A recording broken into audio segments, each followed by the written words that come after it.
Quick question. If a key stakeholder goes silent, is that a good thing or is that a disaster waiting to happen? And you might be thinking, hmm, that depends.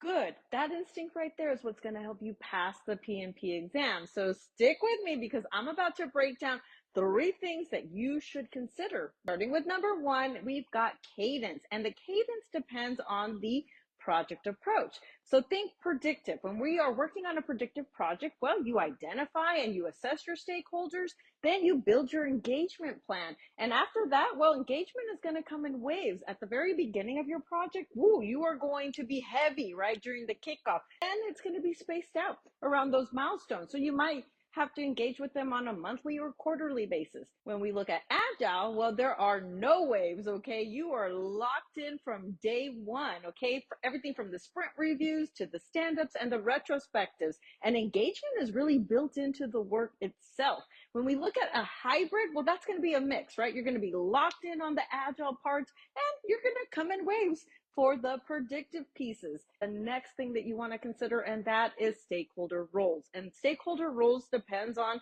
the project approach. So when we look at predictive, they help gather the requirements, they provide input on those project management plans, and they receive information on the schedule that you set.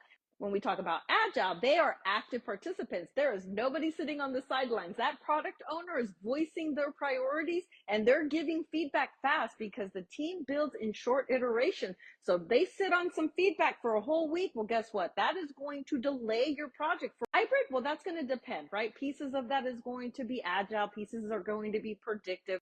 Number three, the silence, okay? What does the silence actually mean? Well, that also depends on the project approach. So we look at predictive, 2 weeks of quiet time, that's normal. Agile, pull out the red flag because no feedback means the team is either building blind or waiting. And either way, the iteration is going to stall. And for hybrid, well, you want to ask which part of the project they're tied to.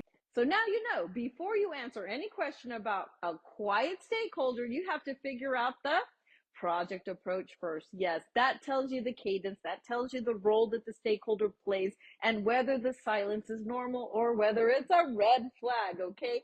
All right, now I want to hear from you. What confuses you about stakeholder management? Drop that in the comments below. And if you're looking for community, please join Project Elevate Community. I would love to see you inside. Click the link in my bio. Thanks.